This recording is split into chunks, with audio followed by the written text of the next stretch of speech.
probably the most creative use of pollen in any movie ever.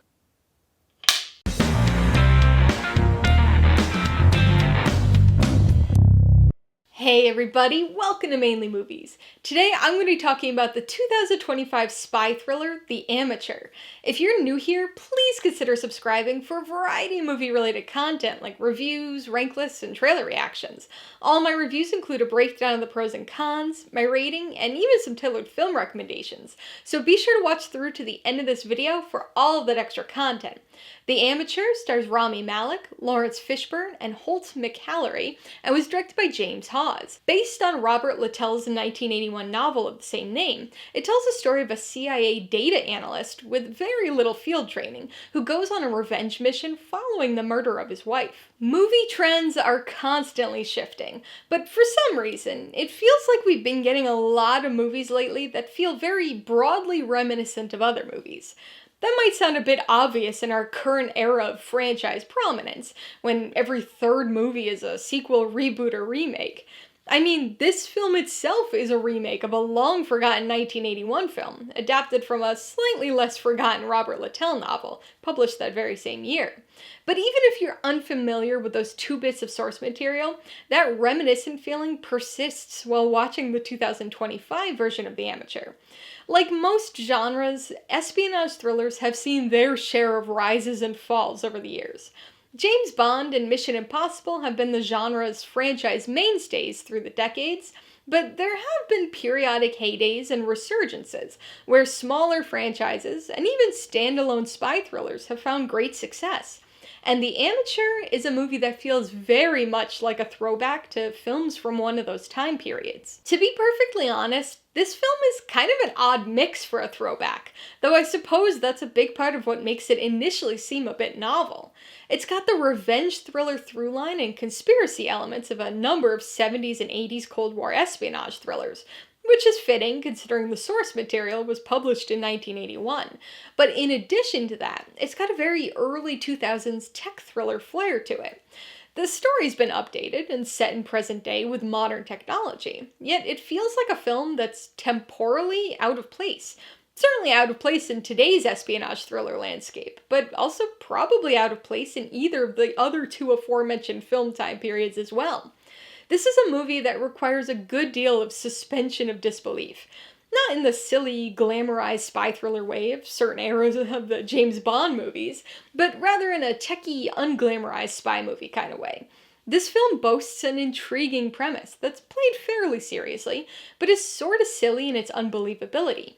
I mean, it essentially boils down to a fastidious and methodical CIA data analyst with limited field training and a squeamishness for killing, going out on an unsanctioned revenge mission. It's a convoluted, globe-trotting affair, but one that's thoroughly enjoyable, and never boring, in spite of some of its more formulaic aspects. This film works, in large part, due to Rami Malek's performance as Charlie Heller. He really feels like perfect casting for this role. I like him in general, but I will admit that he can sometimes, or oftentimes, feel a bit out of place in a lot of movies. So it's nice to see him in a role that feels so right for him. Maybe it's because of his leading role on the techie thriller series Mr. Robot, or maybe it's just his personality and the way he speaks and carries himself, but it's very easy to buy him as a CIA data analyst. You can also buy him as a guy who's way out of his element in the field, but who's smart enough to kind of figure out enough to make do as he goes. Rami Malek is certainly no action hero, and Charlie Heller is no Bond, or Bourne, or Hunt, but in spite of what he seemingly lacks, he's still able to bring a very different set of skills to the espionage table, making for an enjoyable and interesting watch that's just different enough to feel like its own thing. The Amateur is an entertainingly solid effort, but certainly not one without its faults.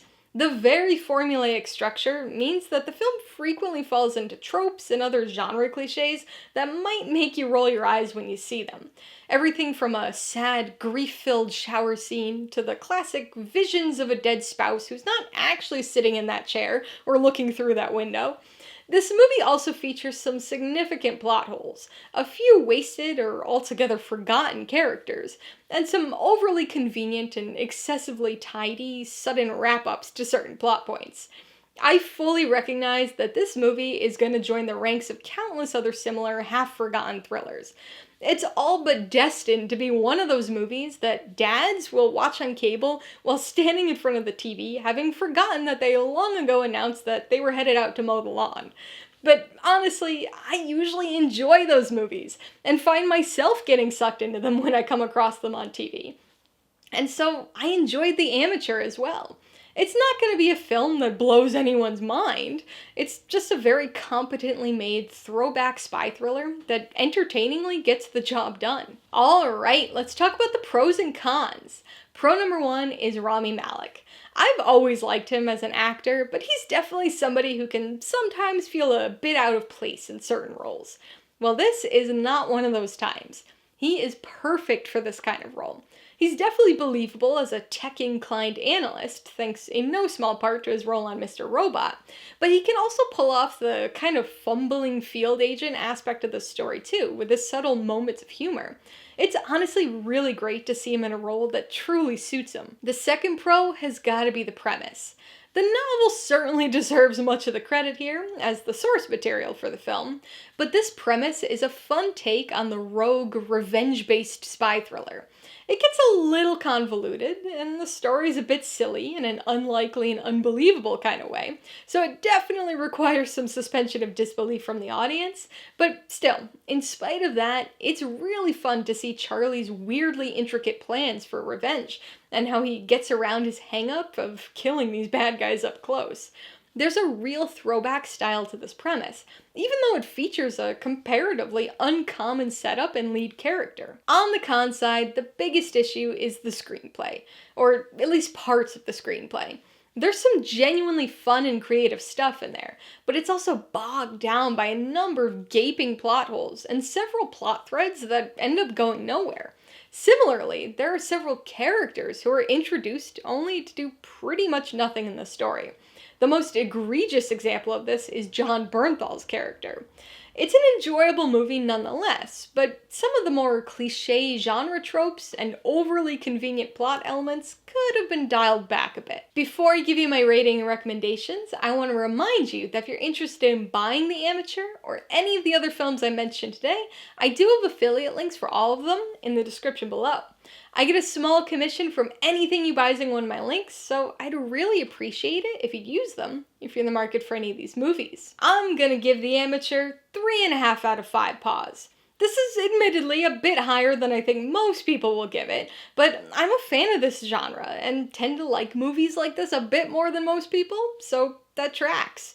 It certainly falls into some cliches and overly convenient plot points, and drops more than a few characters and plot threads, but it remains an entertaining espionage revenge story with an intriguing premise and a very solid performance by Rami Malek. I would recommend The Amateur to people who enjoy unglamorized espionage thrillers, but still like a tech component to their spy films. This movie's kind of easy to boil down in terms of recommendations. Basically, you can think of the story as a what if. What if Jason Bourne was an amateur and was kind of just winging it as he went? What if instead of James Bond, Q decided to go rogue and hunt down some people? If either of those what ifs sound appealing, then you'll probably enjoy this premise. And if you can suspend your disbelief for 2 hours and don't mind a film following its genre formula a bit, then you'll probably enjoy this movie. If you liked The Amateur, I would recommend The Bourne Identity. Another espionage thriller based on a novel from the early 80s, this film also offers up an intriguing premise. Following a man suffering from amnesia, trying to remember his identity and understand why he has this unique set of skills that he possesses. Jason Bourne is definitely more of a man of action than Charlie Heller is.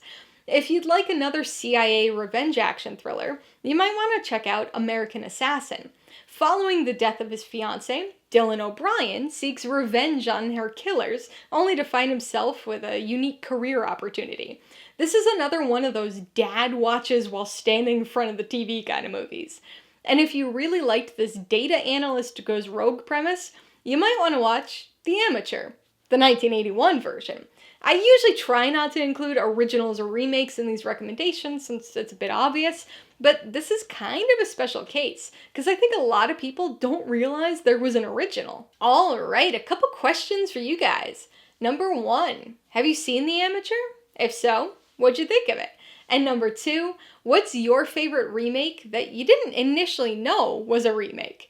Be sure to leave your answers in the comments below so we can get a discussion going. Alright, so if you got some enjoyment, insider information on this review, I'd appreciate it if you'd hit that like button. And if you haven't done so already, please hit subscribe while you're at it to see more videos like this. Till next time, this has been Alyssa with Mainly Movies, the way life should be.